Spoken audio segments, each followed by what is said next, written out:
Viewers like you make this program possible. Support your local PBS station. An icon rises in the New York City skyline. One World Trade Center, 104 stories tall, reaching a symbolic 1,776 feet.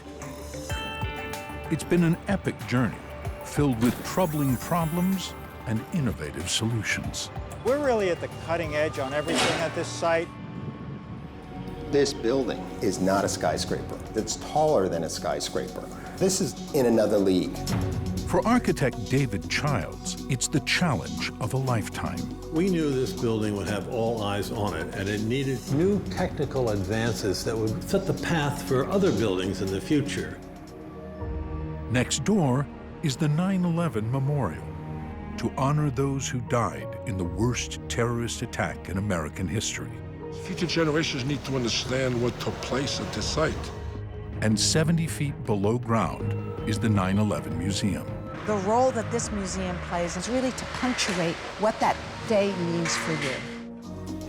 After more than a decade, the building of One World Trade Center is almost complete.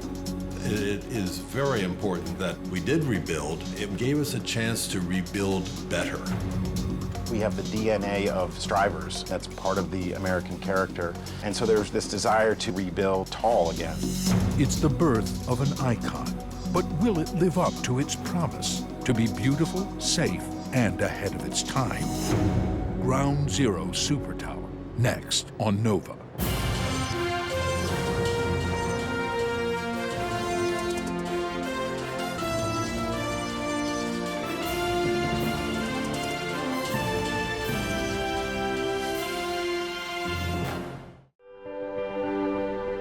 A beacon rises. 104 stories, up to the top of the tallest building in New York. Perhaps the tallest building in the Western Hemisphere. Going back into the sky is really important because that's something that was taken away. And I think it's appropriate to put it back to show that the life of the city goes on and is more powerful than the forces that attacked it. Its creators' hopes and dreams are riding on it being not only the highest, but the safest, most innovative, and beautiful skyscraper in America. I feel a great sense of accomplishment. This building is a strong visual image of our resilience, coming back after this terrible tragedy. The tragedy was the worst terrorist attack in American history. September 11th, 2001, causing unimaginable destruction, killing almost 3,000 people. Out of the ashes, one of the world's most innovative skyscrapers is rising. Soon, its beacon will illuminate the New York City skyline. You're going to look up there, and you're going to identify with 9/11, with One World Trade Center, as a result of this beacon of light. I know for me, wherever I am and I can see that light, I'll know that as Americans, as architects, as New Yorkers, that we have resiliency. We've triumphed. We've come back. We've built this. We're reaching for the stars.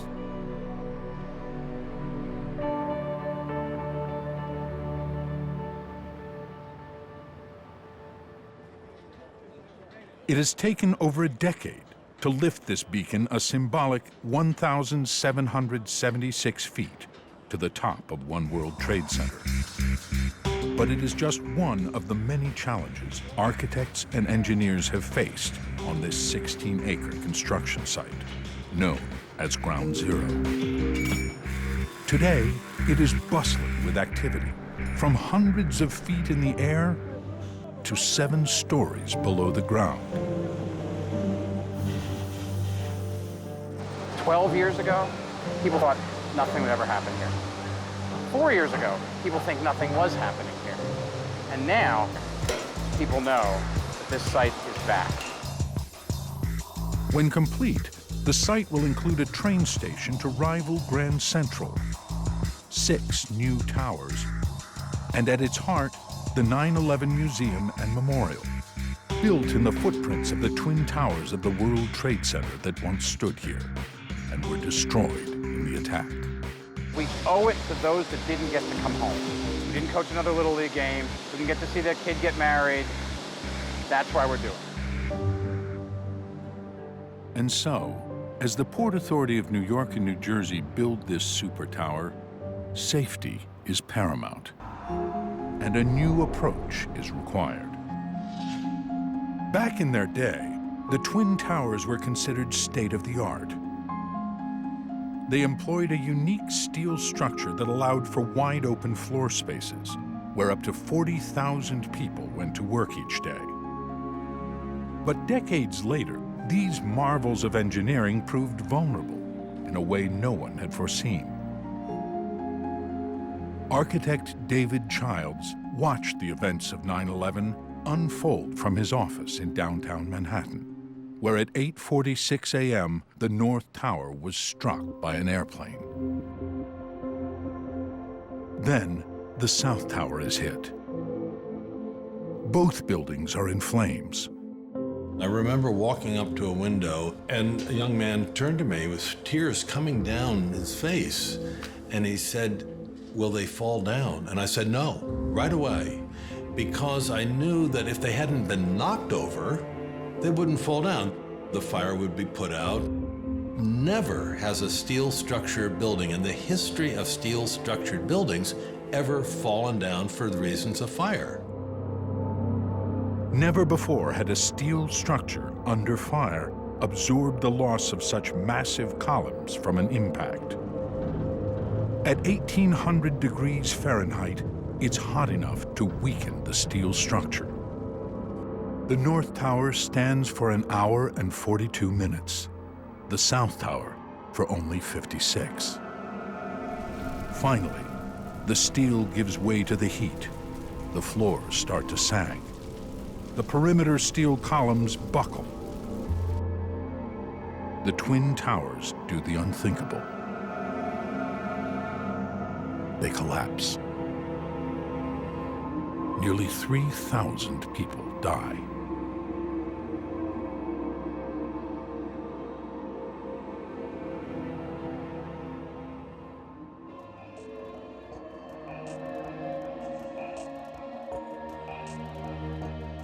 Several months after the attack, David Childs starts to think about designing a new tower at Ground Zero.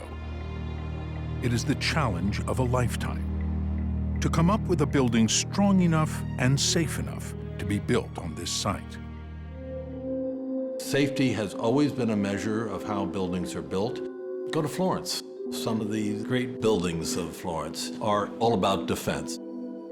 Great pieces of rusticated stone, of metal bars across the windows. And yet you look at those buildings and you think proportion and texture and shade and all the interaction of the different materials. You don't think about safety today.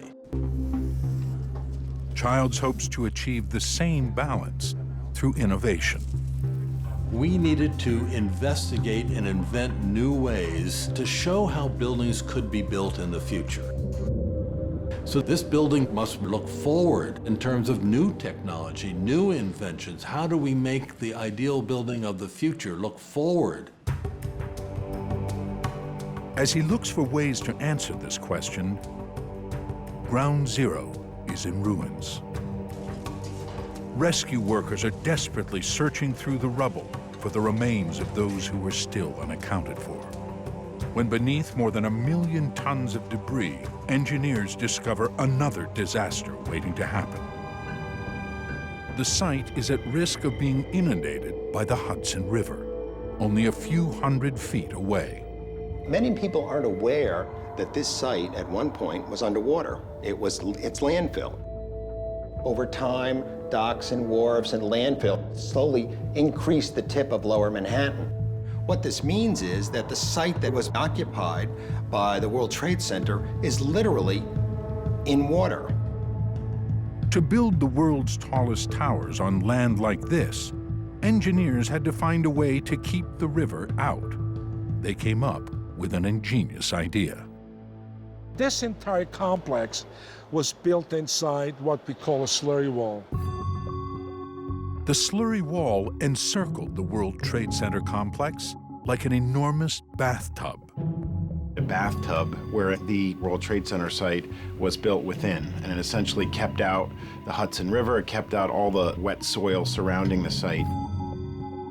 The slurry wall was made up of over 100 panels, each one 22 feet wide and 7 stories deep, going all the way down 2 feet below bedrock. Each section was excavated and filled with a gluey clay mixture called slurry, which keeps silty soil and water from getting in. Next, a 70-foot-long steel frame weighing 22 tons was lowered into the slurry-filled panel. Concrete was slowly pumped into the panel, and the slurry, which is much lighter, rose to the surface and was pumped out. When the concrete hardened, they repeated the process over and over again, forming a massive underground wall. Once the wall is built, they proceed with the installation of tie bags. These tie bags actually hold the wall to the rock. Tie bags are long steel rods that go all the way down to bedrock to support the wall. They become diagonal structural elements that pull the wall to the rock. So the whole site is basically a bathtub pushing back the waters of the Hudson. After 9/11, it looked as though this enormous bathtub might have been weakened and could collapse. There was real concern that this wall was going to be breached. These walls are coming in. They moved in about 6 inches, and these walls hold back the river. So if these walls cave in, this place is going to get flooded out by the river. A disaster that was already incalculable in terms of the human loss and the loss to just lower Manhattan and New York City would have gotten that much worse. Securing the slurry wall became a top priority. Soon, engineers discovered that the 1.8 million tons of debris filling the bathtub were actually preventing it from collapsing. The debris was actually acting as a barrier to keep the wall in place. That's why we couldn't just remove all the debris. We have to remove it in lifts, in pieces. And we did this like a mining operation around the entire pit. And every elevation of debris we removed, we had to install new tie bags. Once the new tie bags were installed, we felt more comfortable that the wall was now secured properly, was structurally sound. A new liner wall was built right in front of the original. But a section of the old one has been left exposed as a reminder of what happened here.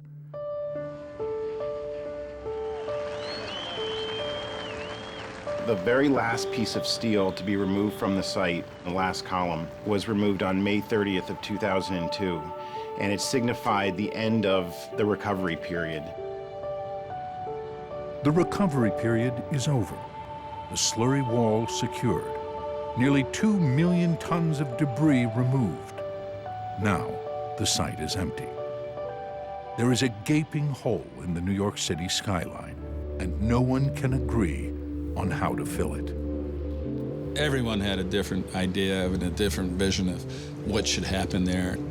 Some important figures didn't want any memorial, wanted the whole thing redeveloped. Others said you can't develop anything down there, it all has to be preserved. So pulling everything together was not an easy task. It was certainly frustrating as to how long it took, although remember, Central Park was probably 20 years late and 6 times over budget, and nobody remembers that. The question is, where are you, not how you got here. David Childs, along with partner T.J. Gottesdiener and a team of architects and engineers, are in the thick of it, rethinking strength and safety from the inside out, starting at the core. The core of a skyscraper is a backbone that runs up the center, It provides structural support and strength. Child's design for the core of this supertower will use one of the strongest, most fire-resistant materials around: concrete. But this isn't just any concrete. This concrete needs to be so strong, it means going back to the lab to develop it. This is a concrete specimen that will be used for Tower 1 at the World Trade Center. If you could set this cylinder and put a platform on it, you can accommodate 1,000 Americans standing on this cylinder. You know, normal people, 175 pounds in weight. 1,000 people can be supported by this 4-inch diameter cylinder. Concrete is made of sand, stone, and binding agents like lime or cement that, when water is added, hold the mixture together. But the recipe can be revised by using less water, replacing it instead with chemicals that keep the concrete moist without reducing its strength. Water makes this concrete move in place, but you can't have too much water, because when you have too much water, the strength goes down. The goal? To make concrete that can withstand loads of up to 14,000 pounds per square inch. Normal concrete is about 4,000 psi. Even the Hoover Dam is no more than 7,500. But strong concrete has its own challenges. It hardens quickly, so it's a race against time to get it into place before it sets. Driver Eric Zempel has only 90 minutes to get the job done. Concrete is a perishable item. We have like an hour and a half to get the load off. By 2006, this super strong concrete makes its way to Ground Zero, where construction has finally started. Crews have less than an hour to pump it through an elaborate system of hoses where it is poured into a mold and secured with steel bars, called rebar, that give the concrete something to latch onto. The hope for this reinforced concrete is that it will withstand unforeseen challenges in the future. It's strong.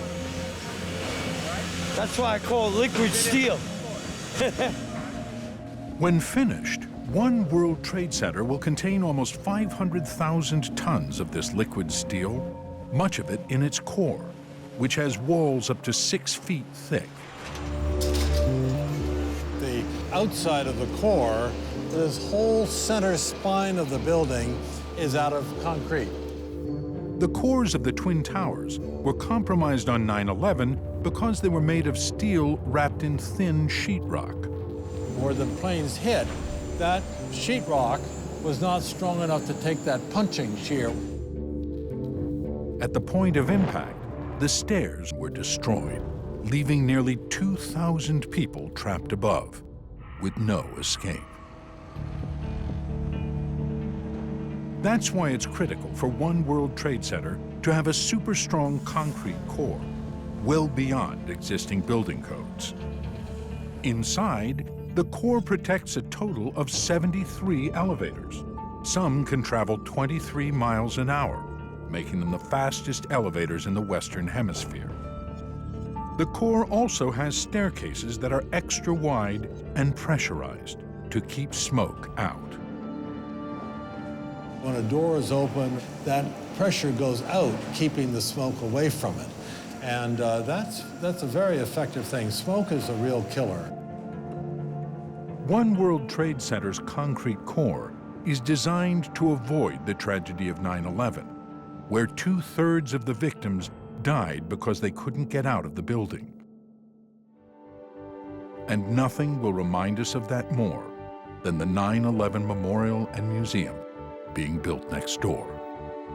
The entrance of the museum will be at ground level, but the heart of it is being built 70 feet below the surface. The overall museum is about 120,000 square feet, except for the entry pavilion. It's underground. At bedrock, it's about 95,000 square feet. Here, parts of the Twin Towers foundation are carefully preserved, like a section of the original slurry wall, and these huge girders that supported the floors above. These are the original box beams. These are the original structure that held up the columns, that held up the North Tower at the north face. I kind of consider them almost like a dinosaur skeleton. You know, you look at it and you wonder what was. This museum is an archaeological space as much as it is a museum. So when you go to bedrock and you see the very footprints where the towers sprung to life, it is sacred bedrock. These buildings soared more than 1,300 feet into the sky and defined the New York skyline. This notion of authenticity of place, it was super important to us. You're standing on bedrock. This is as low as the structure of the World Trade Centers were, so this is pretty magical right now. It's becoming more of a construction site and less of a disaster zone. The museum will house artifacts that have been stored for over a decade in an old hangar at New York's JFK Airport. Engineers and architects who went through the debris had the charge of identifying remnant pieces of the buildings that could help scientists better understand what happened. They also were looking for things that might someday help reconstruct the events.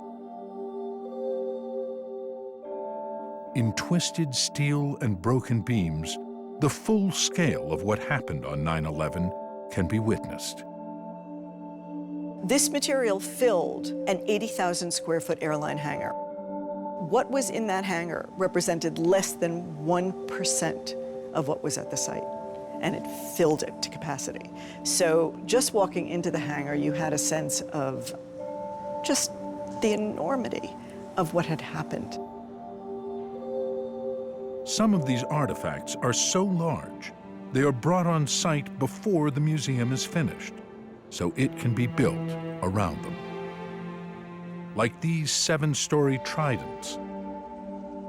These enormous pieces of steel, which weigh 50 tons each, formed the distinctive Gothic arch motif at the base of the Twin Towers.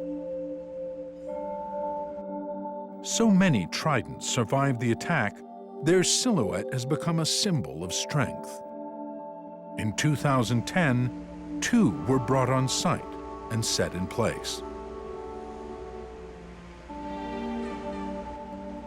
The 2 we chose were, in fact, side by side on the North Tower. So you have a twin presentation. They embody a kind of memory of the twinness of the Twin Towers. Over the next few years, the entrance of the museum will be built around them.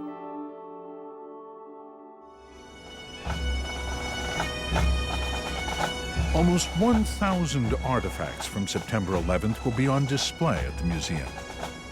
This fire truck, wrapped in plastic, is lowered through a hole in the roof, 70 feet down. It's from the fire department's Ladder Company 3, which lost 11 of its own while helping evacuate others. Each artifact tells a story. Like this mangled piece of steel called M2 that was located where the first plane, American Flight 11 from Boston, struck the North Tower. It is a chilling reminder of the moment the attack started. Now, it is hoisted up and set in place. Future generations need to understand what took place down here. When they see a piece of steel bent and twisted like that, they can now begin to understand the amount of destruction, the amount of sadness that came upon this site.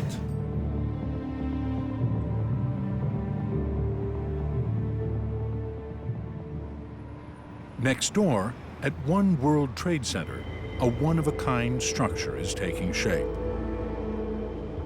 20 stories high, the podium base is designed to be strong enough to survive a massive truck bomb. And unless the base of the building is super strong, it could also be hard to attract renters. The podium has thick concrete walls that are reinforced with large steel columns. Not only is it strong, it will look strong enough to be a deterrent. One of the things that I've learned about safety is the appearance of safety. If somebody looks at a building and says, boy, that looks pretty flimsy, they're interested in it. If it looks tremendously strong, you say, well, let's go pick on somebody else. But there's a cost to this approach. David Childs does not want to create a fortress. In an attempt to make the podium more inviting, he designed soaring entryways. Behind them, giant concrete blast walls protect the lobby.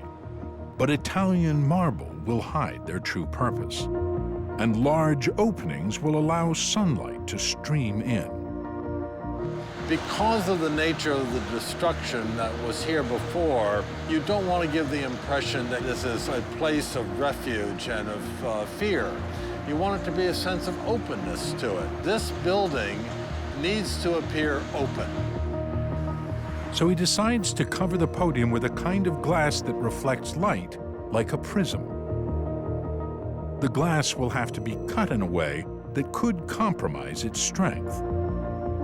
It's a unique challenge, but not the only one. Creating panels of glass big enough to start with is also tricky. This glass is 1 inch thick glass, 130 inches wide and 159 inches long. Each individual piece of glass is 1,800 pounds, almost a ton of glass in one single piece.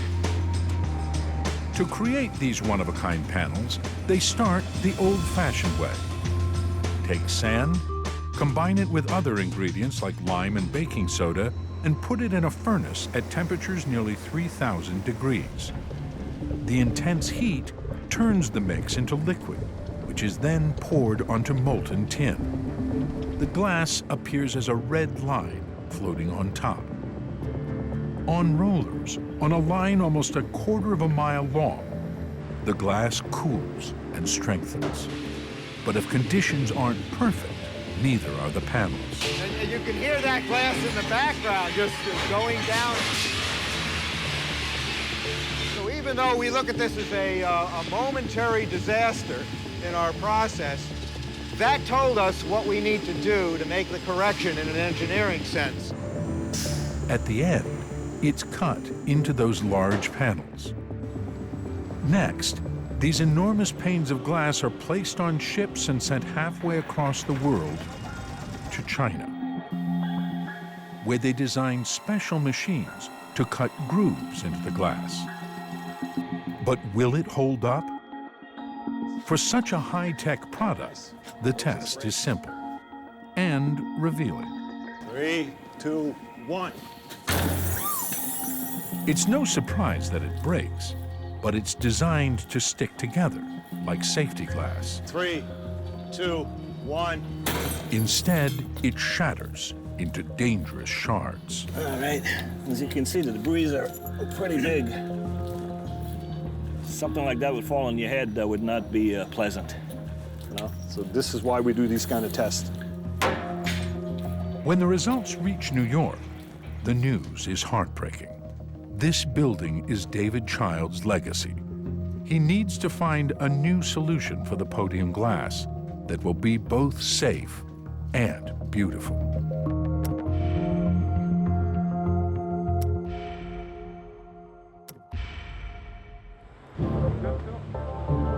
Above the podium, Childs is getting much better results. One World Trade Center is rising a floor a week. Inside, there is a steady rhythm of work. Build out the floors with concrete, spray with fireproofing, lay elevator tracks in the corners. All the way to the very top. As the core rises, on the outside, One World Trade Center is starting to take on its distinctive shape. The podium is a square, about the size of the original towers. At the 20th floor, the corners taper in. A square becomes an octagon. 4 sides become 8 interlocking triangles. Finally, at the top, it resolves in a square once again. The profile, as you look from the memorial, is identical to the old. But as you walk around it, you see the corners tapering in. It's a new modern building, but it has a memory of what was lost. To achieve this subtle shapeshift, Childs turns to steel, 45,000 tons of it. Steel is relatively light, it's flexible, you can do all sorts of things with it, it's supple, it's a wonderful material. Almost a quarter of it, 10,000 tons, starts here, Coatesville, Pennsylvania.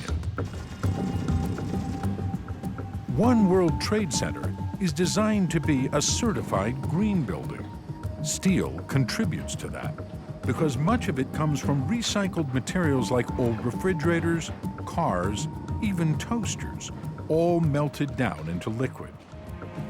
Then it's poured and molded into giant sheets. The sheets are carefully cut, welded, and shaped to make pieces that fit in a specific place in the building.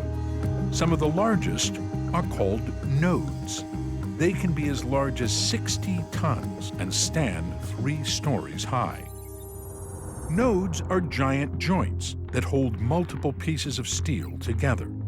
They come in all shapes and sizes and make it possible for the building to shift form from 4 sides into 8. And they also help redistribute the weight as the building rises. Back at the site, a critical node is ready to be hoisted into place. Get it as close as you can to the ring. Working with steel this big takes experience. Peter Jacobs is a member of the Mohawk Nation, famed for their work on skyscrapers and bridges for over a century.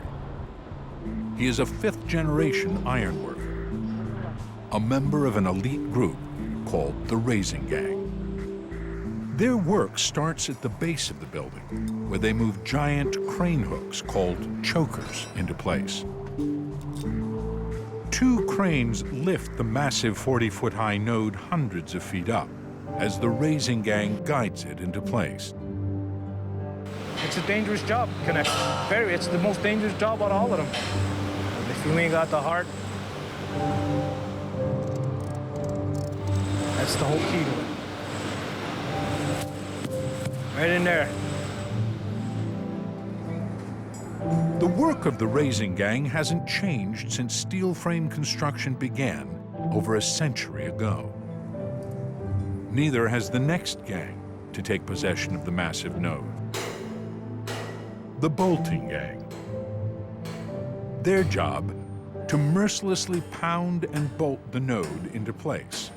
If things are off by 1 or 2 or 3 inches, we bring out the big boy. Show them the big boy. Show them what you got. Big boys, yeah. That pulls everything. That pulls the entire building in the plumb.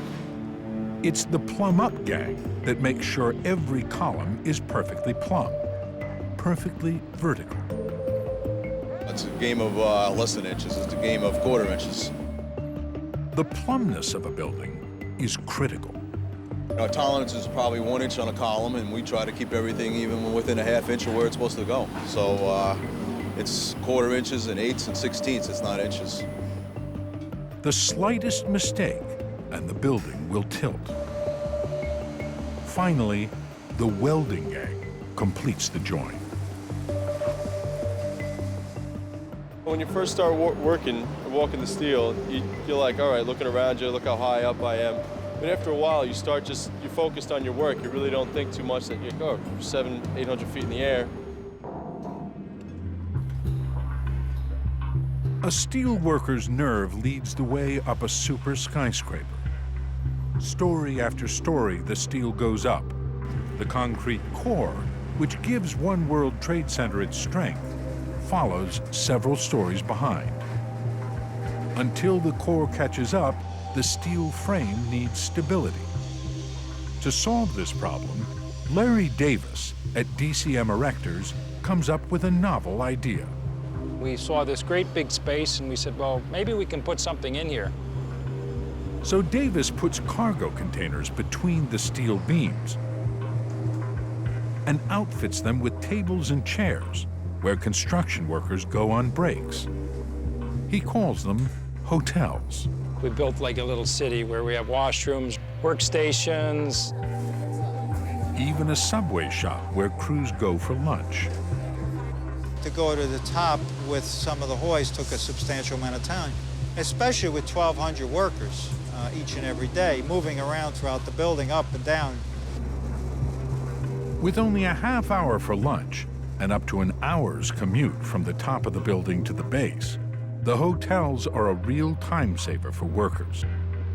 So that's our accommodation for the job, which works well because of the height of the building. Another problem building high, equipment and tools can hurtle more than 1,000 feet onto construction workers or pedestrians below.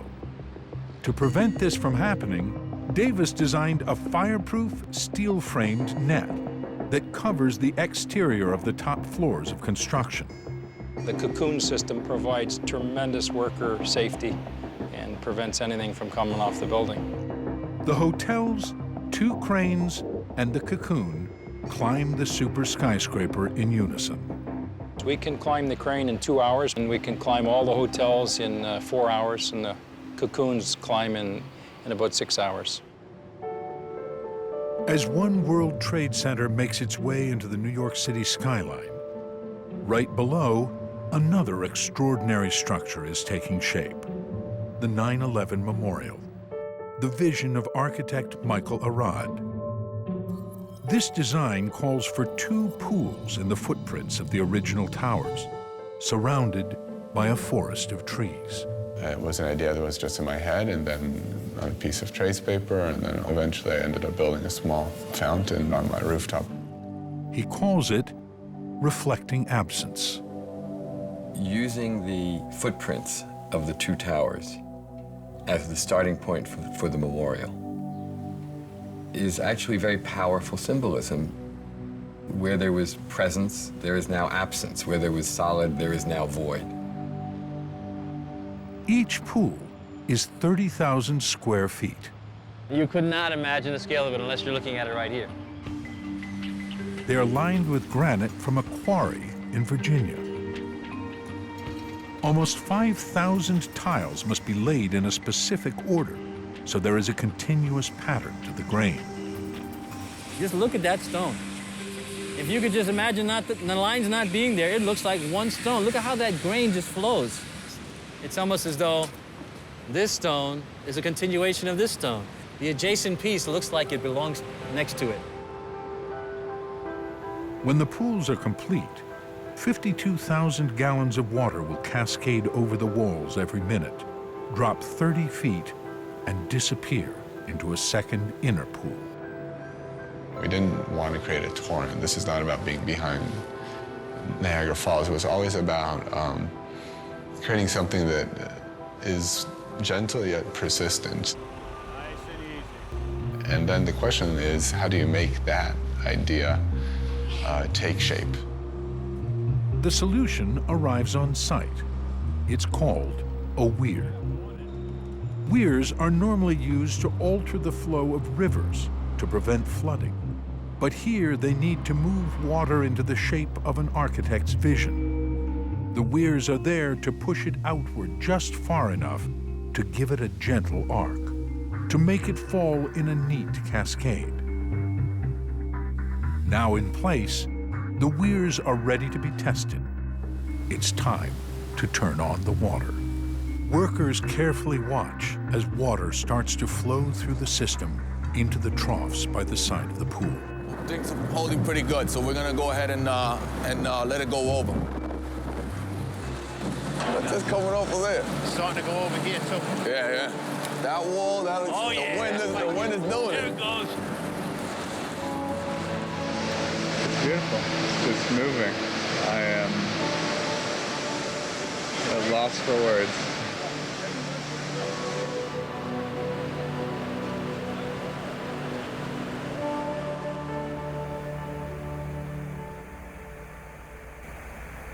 But the hardest part is yet to come.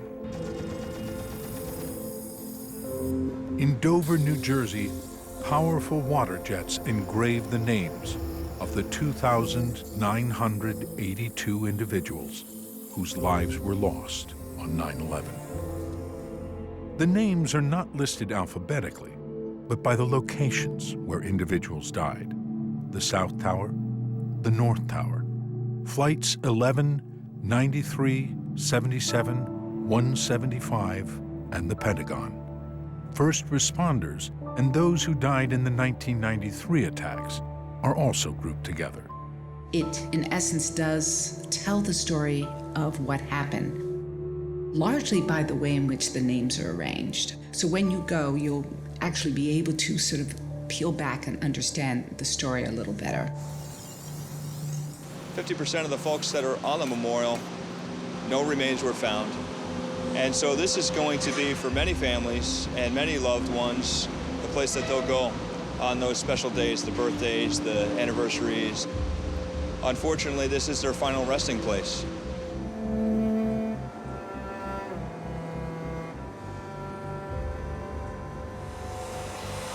It's heartbreaking, really. Look at all these people.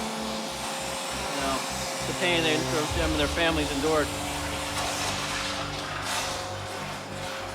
Sad. I mean, it is, but we gotta get a job done.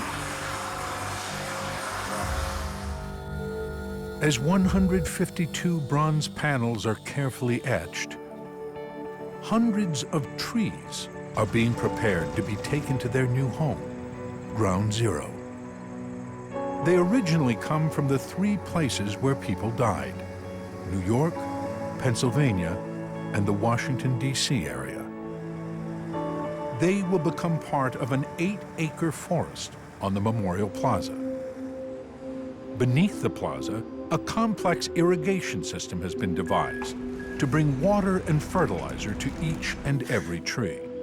But what makes this system truly advanced is the sensor technology embedded in the soil. These trees have their own computer chip in them. They have their own monitoring system for aeration and irrigation. I mean, each tree has its own little ecosystem. So we know how they're doing. It's all high tech, real high tech, and yet when you look at it, it's just a beautiful little forest.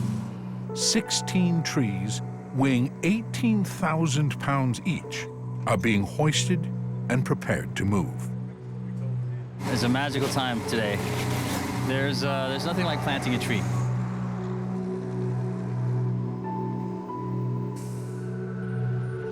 The trees arrive at Ground Zero just in time for the memorial to open on the 10th anniversary of 9/11.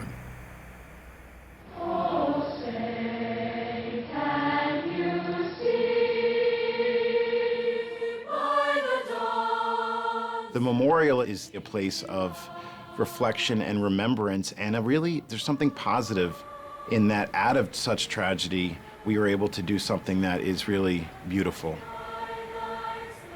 And for the families and friends of those who are lost, it is a place to remember the lives that these individuals lived.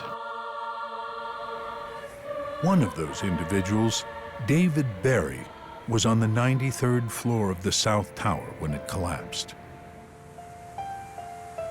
Ever since, his wife Paula has dedicated herself to seeing the memorial come to fruition. I find it really heartening to see all these tourists come wrapped in ponchos with their umbrellas, knowing full well they're coming to see it in the rain. This was a disaster area and then a construction site. But I think it's become a place of contemplation. People will take away the magnitude of the event and the loss.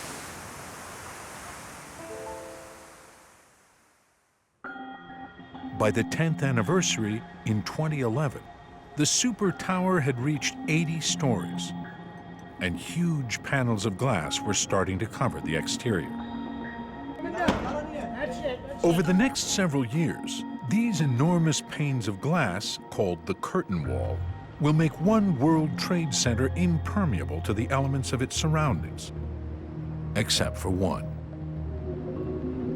wind. When you build buildings of this height, you now begin dealing with a whole new set of criteria. One of the things is the sway of the building. And that sway comes from wind, the wind pushing it back and forth. When wind hits a rectangular skyscraper, It pushes against the flat surface and creates turbulence around the sides, and that causes the building to sway. But One World Trade Center's unique design means the wind is not a problem. This building is tapered at the corners, so that as the wind hits the top, it confuses the wind. Instead of hitting a broad, flat surface, the wind flows around the tapered corners in a more gentle way, and that reduces the turbulence and the sway. And there's another reason this super tower has so little movement. The building has so much redundancy of structure and strength of the core of that center spine with concrete supporting it. It naturally is a very, very stiff building. At its base, where its builders claim One World Trade Center is stronger than any skyscraper ever built, a solution has finally been found to the prismatic glass, which shattered when put to the test. This is a small sample of the glass, and it's literally 3 layers of glass laminated together, different qualities of glass and thickness for strength and rigidity. But what happens is you get this beautiful quality and beautiful opulence to the glass. Over the next few months, thousands of panels of glass will cover the entire base of the building. But unlike the curtain wall above, they're not flat. In order to let air in and out of the mechanical systems behind them, the panels open up. It's not just a skin, but there's a depth to it that gives you the opportunity of being something which is breathable and open and in a way welcoming. Although this podium glass was not David Child's original vision, he knows that no project as complex and innovative as this can be completed without its trials. At the end of the day, nobody will recognize all of those trials and difficulties of getting these things all to be solved in a simple building, but to have this building as a serene a form as possible was terribly important to me as a designer.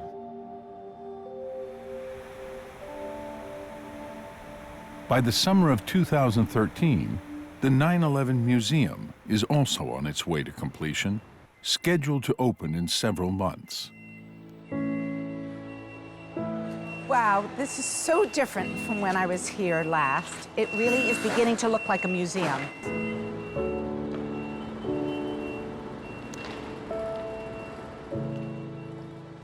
And you can see how huge this space is. It is cavernous. This is an overlook, the first time you get to see the slurry walls, and it always sends chills up my spine. This to me is resilience. This is resilience. These are the survivors' staircase. Many people within the building use these stairs to get out. They represent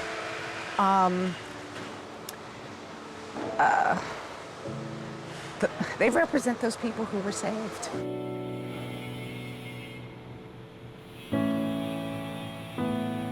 When people come to this museum and they see the worst of humanity in the attacks that took place, they're also going to see the best of humanity.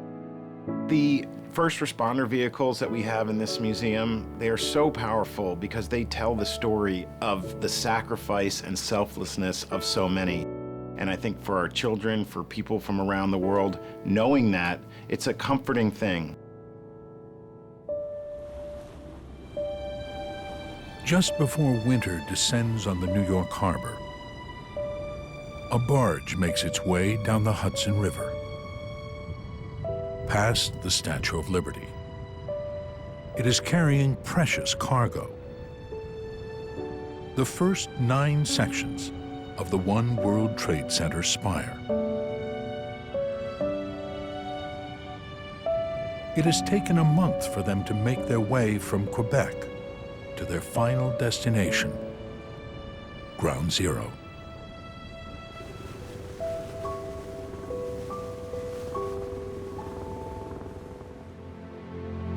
The next morning, the heaviest piece, the 67-ton base, is lifted to the roof. 1,368 feet. It's nice to be a part of it. Finally, we're reaching it, and it's symbolic. Everybody knows that, so I'm excited and proud to be here. Over the next several months, the remaining 15 sections of spire are lifted to the top of the Supertower and assembled. It just means the world. It's a major step forward. It's, you know, it just puts everything back to where it should be. And finally, the last 2 sections of the spire, including the beacon, are lifted to reach a symbolic 1,776 feet. For the thousands of workers who built this tower, it's a moment to savor. When it was bolted into place, the construction workers and everybody on the roof spontaneously broke into cheers and applause.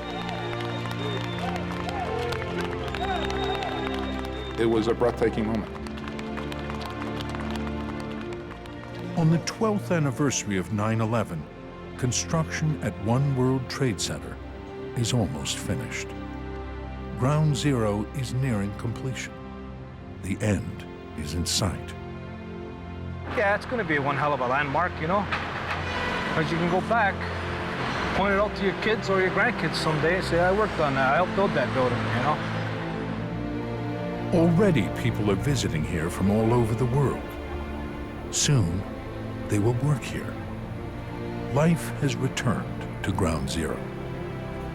People will know intuitively where they are when they come here. They'll know what was here. They'll know the loss that is here. And yes, you still feel that loss, but it's a place of healing.